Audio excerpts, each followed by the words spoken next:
नमस्कार साथियों, मैं उमेश कुमार आप सभी का द्रोणा पीसीएस के यूट्यूब प्लेटफॉर्म पर स्वागत करता हूं।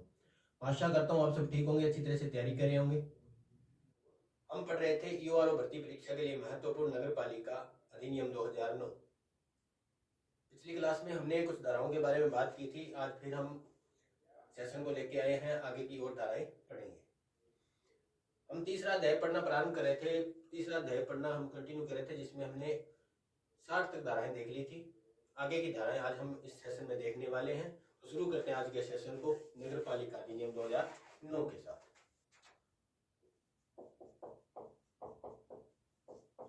नगर पालिका अधिनियम 2009।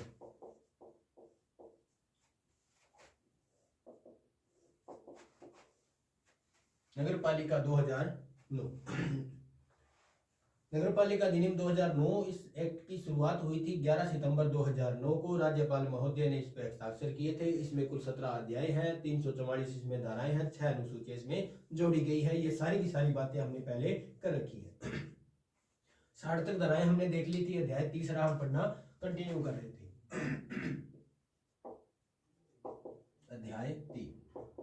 अध्याय 3 जिसका टाइटल था कार्य संचालन एवं वार्ड समितियां। कार्य संचालन एवं वार्ड समितियां, जिसके अंदर हमें धारा 51 से धारा 66 पढ़नी थी। धारा 51 से 66 पढ़नी थी, जिसमें 60 धाराएं हमने देख ली थी। आज 61 से लेकर 66 धाराएं आज के इस सेशन में हम कर लेंगे और इसी के साथ आज हमारा तीसरा अध्याय भी पूरा हो जाएगा। तो शुरू करते हैं आज के इस सेशन को धारा 61 के साथ। धारा 61, ये सारी धाराएं पूरी होने के बाद हम 1 से लेकर के 66 धाराओं का रिवीजन करेंगे। मैं एक मैराथन क्लास देखेंगे जिसमें सारा का सारा रिवीजन कर लेंगे। तो साथ साथ आप इनको याद करते रहिएगा, क्वेश्चन सोल्व करते रहिएगा।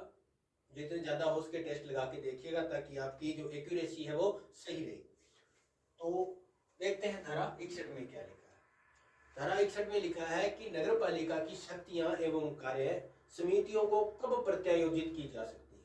समितियों को प्रत्यायोजन, और आपको याद होगा हमने प्रत्यायोजन से संबंधित एक धारा और भी पीछे देखी थी, धारा 12।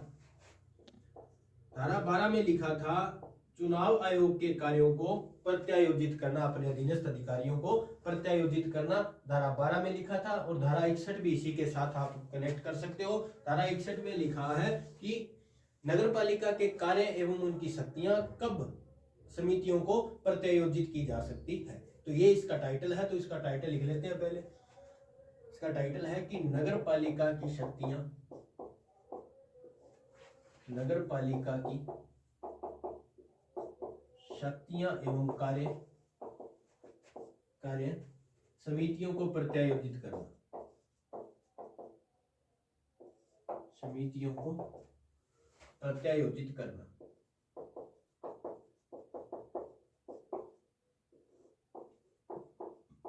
प्रत्यायोजित का मतलब है ट्रांसफर करना। ये जो नगर पालिका की जो शक्तियां हैं वो कार्य हैं वो समितियों को ट्रांसफर करेंगे, क्योंकि नगर पालिका के कार्य समितियों के माध्यम से ही होते हैं। हमने ये धारा 55 और 54 में देखा था कि धारा इसमें समितियां किस प्रकार से बनाई जाती है और उनके क्या क्या संकर्म रहते हैं। तो धारा 61 में लिखा गया नगर पालिका की शक्तियां एवं कार्य कब इनको प्रत्यायोजित की जा सकती है। तो ये जो प्रत्यायोजित किया जाए 2-3 धाराओं के साथ में इनको देखा जाता है। तो धारा इसमें इस जो ये प्रत्यायोजन है ये कैसे किया जा सकता है। तो देखो ये जो प्रत्यायोजन है, एक तो धारा 55 के साथ लिखेंगे यह प्रत्यायोजन, यह प्रत्यायोजन। देखो इसमें 2-3 धाराएं हमें देखनी है, उन धाराओं के माध्यम से ये कार्य आगे सौंपे जा सकते हैं। तो एक तो देखो हम बात करेंगे यह प्रत्यायोजन धारा 55, धारा 157 अभी तक हमने पढ़ी नहीं है। धारा 157 हम आगे की क्लासों में इसको देखेंगे। और धारा 158, धारा 158 ये भी हम आगे देखेंगे। तो इन 3 धाराओं के तहत ये शक्तियां और ये कार्य जो आगे इनको सौंपे जा सकते हैं। देखो ये शक्तियां हम आगे पढ़ेंगे, नगर पालिका की शक्तियां क्या है वो हम आगे हम देखते हैं। देखो हम जो अध्याय 12 है, हमारा अध्याय 12 12 किससे संबंधित था? तो हमने पहले भी देखा था, नगर पालिका की शक्तियों से संबंधित था। तो इसी प्रकार से हम आगे इसमें देखेंगे। धारा 158 के तहत किया जा सकता है, किया जा सकता है, क्या किया जा सकता है? शक्तियों का प्रत्यायोजन। नगर पालिका की जो शक्तियां हैं, जो कार्य हैं, वो आगे समितियों को ट्रांसफर करने हैं। करने किसके माध्यम से करने हैं? तो धारा 55, धारा 157, धारा 158 के माध्यम से। धारा 55 में हमने बहुत सारी समितियां देखी थी, जिसमें एक कार्यपालक समिति और अन्य समितियां, इनके सदस्य वगैरह हम सारे इसमें देख रखे हैं। यदि आपने वो पिछली वीडियो नहीं देखी है, द्रोणा पीसीएस के यूट्यूब प्लेटफॉर्म पर आप देख सकते हो। लिंक आपको डिस्क्रिप्शन में मिल जाएगा। तो ये है धारा 61। तो मैं आशा करता हूं इसको आपने लिख लिया होगा, स्क्रीनशॉट भी आपने ले लिया होगा। समझने वाली इसमें ज्यादा बात नहीं है, बस याद रखना है कि नगर पालिका की शक्तियां कब आगे भेज देनी है, मतलब 61 एक छोड़ देना है आगे, 61 यानी कि 61 यानी कि एक छोड़ दो छोड़ दो छोड़ दो। क्या छोड़ देंगे? तो हमें क्या कर देना है? शक्तियां हैं जो समितियों के लिए आगे छोड़ देनी है। ऐसे आप इसको याद सकते हो, 61 61 61 यानी एक छोड़ एक छोड़ एक छोड़, कैसे भी करके आप इसको याद रखो। याद करना पड़ेगा, रटना ही पड़ेगा। अब हम देखेंगे आगे धारा 62 को। इसका स्क्रीनशॉट यदि नहीं लिया है तो आप ले सकते हो। देखते हैं धारा 62।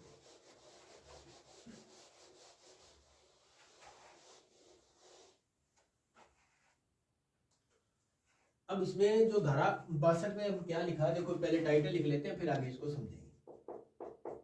धारा 62 इसमें लिखा है कि नगर पालिका व समितियों के जो सदस्य हैं, उन समितियों के जो कार्य है, उनके सदस्यों के अयोग्यताओं के कारण दूषित नहीं होंगे। क्या लिखा है? देखो, नगर पालिका एवं समितियों के कृत्य सदस्यों की अयोग्यता के कारण, सदस्यों की अयोग्यता के कारण दूषित नहीं होंगे, दूषित नहीं होंगे।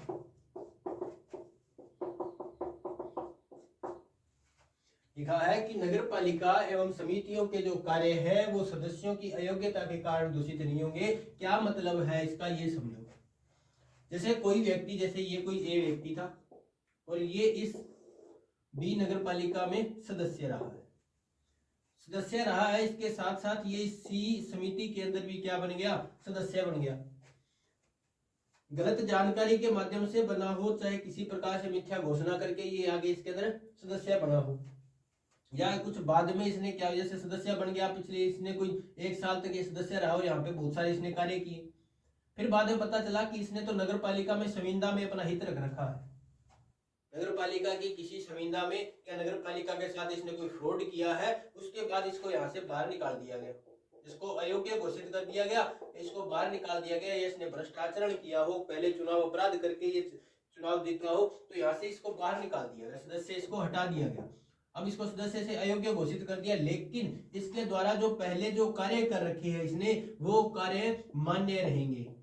क्या रहेंगे? मान्य रहेंगे, वो कार्य दूषित नहीं होंगे। मतलब जो नगर पालिका और समिति के जो कार्य है, इस सदस्य को बाहर निकालने के बाद भी दूषित नहीं होंगे। वो कार्य क्या रहेंगे? रेगुलर रहेंगे, वो मान्य रहेंगे, उनको रद्द नहीं किया जा सकता।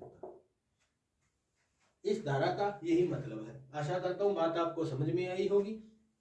अब इसको हम लिख लेते हैं, लिखेंगे और समझ में आ जाएगा। कहने का मतलब है कि किसी सदस्य की निर्भरता के कारण या उसकी अयोग्यता के कारण ये जो नगर पालिका के जो पहले जो कार्य कर रखे हैं वो कार्य दूषित नहीं होंगे। ये आप ध्यान में रख लेना। तो वो क्या लिखा है? नगर पालिका या समिति के किसी सदस्य के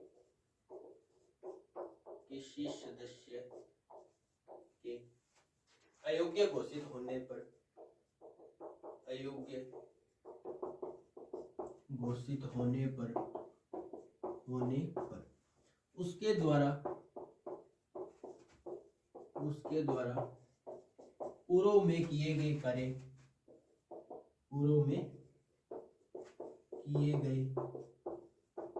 कार्य मान्य होंगे, मान्य होंगे।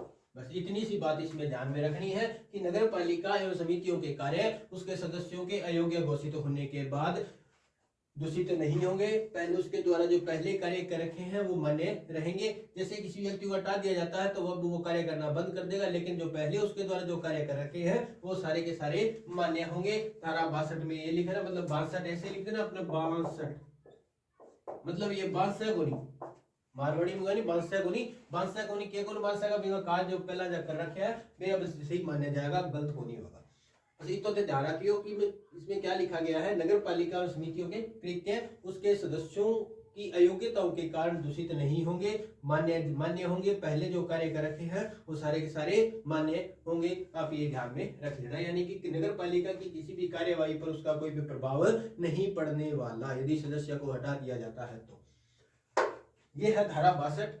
आशा करता हूं समझ में आ गई होगी। अब देखेंगे धारा 63। धारा 63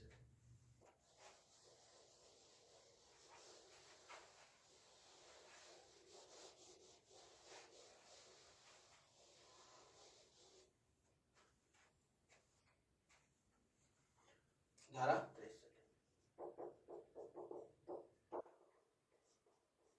इसमें लिखा है कि नगर पालिका की व उसके समितियों के जो भी खर्चे हैं, जो भी व्यय है, वो सामान्य निधि से दायी होंगे, सामान्य निधि से दायी होंगे। यानी नगर पालिका की जो निधि है, जो वहां का फंड है, वहां से ही वो दायी होंगे, जो नगर पालिका और समितियों के सामान्य खर्चे हैं।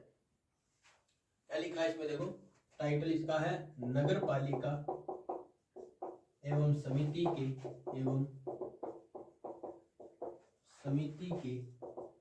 सामान्य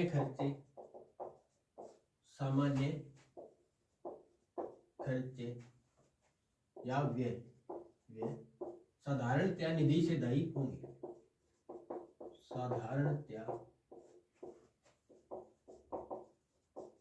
निधि से दायी होंगे। इसका मतलब है कि नगर पालिका या समिति की जैसे बैठक बुलाते हैं तो जो भी वहां का जो खर्चा रहेगा वो सारा का सारा कौन देगा, तो नगर पालिका की निधि देगी।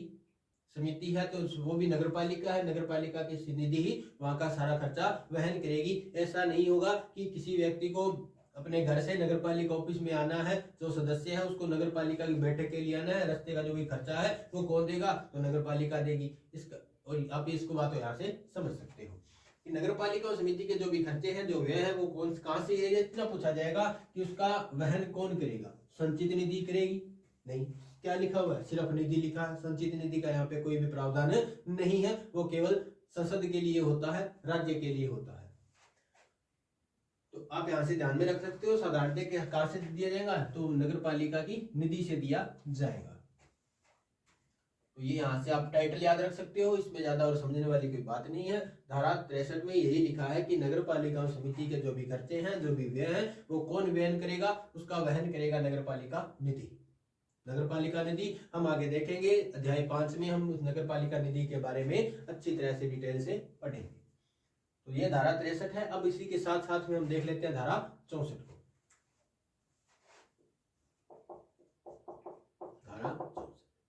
धारा 64 में लिखा है कि नगर पालिका के कोई भी जो पदाधिकारी हैं वो नगर पालिका के साथ किसी भी संविदा में हित नहीं रखेंगे, यानी अपना हिस्सा नहीं रखेंगे। नगर पालिका में यदि कोई भी संविदा होती है तो वो जो लोग जो नगर पालिका में पदाधिकारी हैं, सदस्य हैं, वो नगर पालिका के साथ उस संविदा में हिस्सा नहीं रख सकते। तो इसमें लिखा है नगर पालिका पदाधिकारी नगर पालिका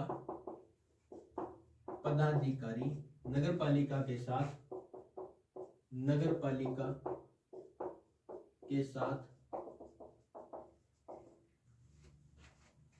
किसी संविदा में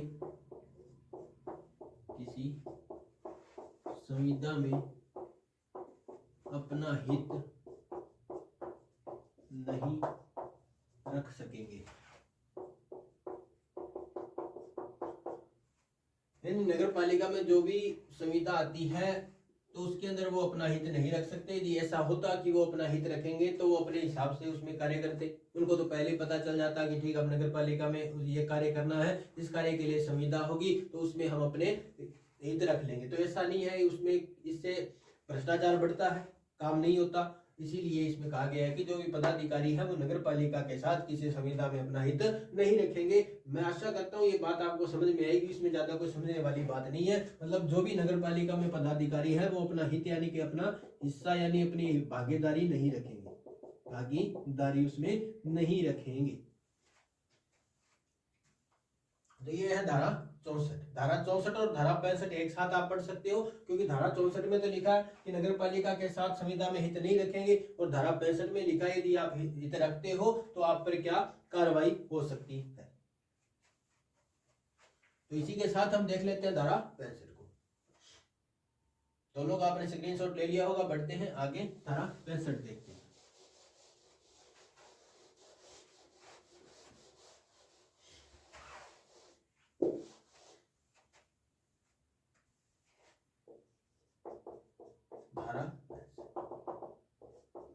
धारा 65 में लिखा है कि नगर पालिका के साथ संविदा में हित रखने वाले पदाधिकारियों पर जुर्माना।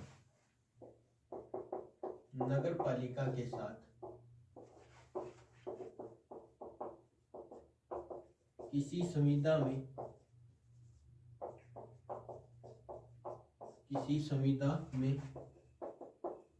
अपना हित रखने वाले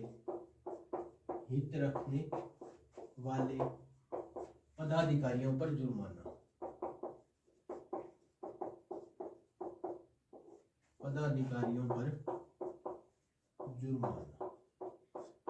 ये महत्वपूर्ण धारा है, जुर्माने से संबंधित है। और हम जितने भी इसमें आगे भी और भी बहुत सारी ऐसी धाराएं आएंगी जिनमें जुर्माने के बारे में चर्चा है। पीछे भी हमने कुछ धाराओं को देखा था जिनमें जुर्माने के बारे में चर्चा है। तो एक साथ हम एक सेशन बनाएंगे जिसमें सारी की सारी जो जुर्माने की जो धाराएं हैं उनको एक साथ पढ़ने का प्रयास करेंगे। तो इसमें लिखा गया है, देखो धारा 64 में हमने देखा था कि नगर पालिका के साथ कोई भी नगर पालिका का पदाधिकारी अपना हित नहीं रख सकता, और यदि वो अपना हित रखता है तो धारा 65 के तहत उसको जुर्माना देना हो सकता है। और वो जुर्माना कितना देना है ये सबसे ज्यादा महत्वपूर्ण है, क्वेश्चन यहाँ से पूछा जा सकता है। स्टार मार्क वाला ये धारा है, आप इसको 3 स्टार 4 स्टार और 5 स्टार दे सकते हो अपने हिसाब से। जुर्माना है इसमें 5000 रुपए। कितने रुपए? 5000 रुपए जुर्माना। देखो 2009 की बनी है ये एक्ट, तो उसी के हिसाब से इन्होंने जुर्माना निर्धारित कर रखा है। और जिसके बाद में इसमें कोई अमेंडमेंट हुआ नहीं है तो जुर्माना आगे और बढ़ानी है। तो जैसे ही कोई अमेंडमेंट होता है तो इसको और भी बढ़ा दिया जाता है। लेकिन अभी तक के लिए आपको कितना पड़ना है जुर्माना? 5000। किसके लिए जुर्माना है? तो संविदा के लिए। यदि कोई पदाधिकारी नगर पालिका के साथ किसी संविदा में अपना हित रखता है तो उसको कितने रुपए जुर्माना देना हो सकता है? 5000 रुपए। तो ये आप यहाँ से समझ सकते हो। तो धारा 65 यही कहती है कि नगर पालिका के साथ यदि धारा 64 के तहत किसी ने संविदा रखी है तो वो धारा 65 के तहत उनको जुर्माना देना पड़ सकता है। तो जुर्माना इसमें 5000 बताया गया। जुर्माना चाहे 1 रुपए हो चाहे लाख रुपए हो, एक ही बराबर होता है। अब हम आगे पढ़ते हैं धारा 66 को।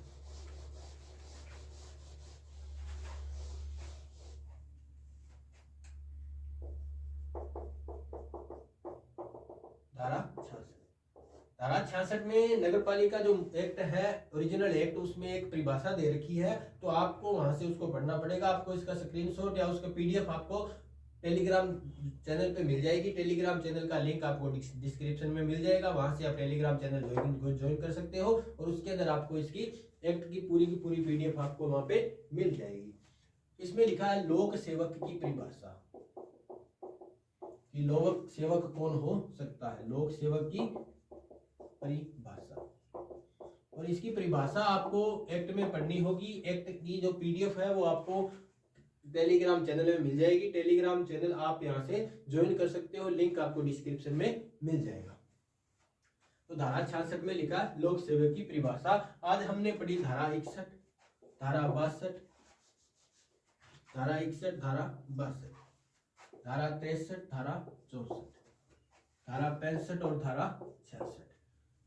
इसमें हमने पढ़ा, देखो जैसे धारा 63 में हमने पढ़ा कि जो भी खर्चे हैं, खर्चे या व्यय है जो कौन देगा? तो नगर पालिका निधि से दायी होंगे, ये हमने पढ़ा।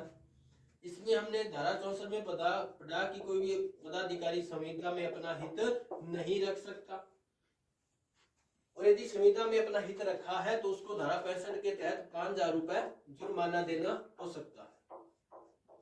5,000 रुपए जुर्माना देना पड़ सकता है। धारा 61 में हमने देखा कि नगर पालिका के जो भी कार्य हैं, जो भी शक्तियां हैं, उनका क्या करना, प्रत्यायोजन करना। प्रत्यायोजन करना किसको है, तो समिति को प्रत्यायोजन करना है। नगर पालिका के कार्य, उसके शक्तियां समितियों को प्रत्यायोजित करनी है धारा 61 के तहत। और धारा 62 में लिखा गया है कि कृत्य दूषित नहीं होंगे, कृत्य दूषित नहीं होंगे। कैसे कृत्य दूषित नहीं होंगे, तो नगर पालिका या समिति के किसी भी सदस्य की अयोग्यता के कारण उसके द्वारा किए गए पूर्व में जो कृत्य हैं वो आगे मान्य रहेंगे, उनको दूषित या उनको भंग नहीं किया जा सकता, उनको रद्द नहीं किया जा सकता, कैंसिल नहीं किया जा सकता। तो ये हमने पढ़ी। और धारा 66 में हमने क्या पढ़ा था, लोक सेवक, लोक सेवक की परिभाषा। तो ये आप देख सकते हो, आज हमने इन 6 धाराओं को देखा। इसी के साथ आज हमारा अध्याय 3 पूरा होता है। अगले सेशन में हम देखेंगे अध्याय 4 जिसमें हमने धारा पढ़नी है, धारा 67 से लेकर के धारा 75 तक। तो इस प्रकार से हमारे ये अध्याय चलते रहेंगे। आप साथ साथ में पढ़ते रहिएगा, पुरानी वीडियो देखते रहिएगा, जो पीछे जितना भी आपने पढ़ रखा है उसको रिवाइज करते रहना, ताकि ये आपको अच्छी तरह से कंठस्थ हो सके। याद इसको करना पड़ेगा, रटना पड़ेगा। अच्छी पोस्ट है तो याद तो आपको करना पड़ेगा। तो आज के लिए इतना ही। कैसी लगी आज की क्लास हमें कमेंट में जरूर बताना। अगर अच्छी लगी हो तो लाइक कर देना, अपने साथियों को शेयर कर देना। यदि आपने द्रोणा पीसीएस के यूट्यूब प्लेटफॉर्म को अभी तक सब्सक्राइब नहीं किया है तो चैनल को सब्सक्राइब कर लीजिएगा, बेल आइकन को ऑन कर लीजिए, ताकि आने वाली क्लासों के नोटिफिकेशन आपको मिलते रहे। तो मिलते हैं अगली क्लास में, तब तक के लिए धन्यवाद।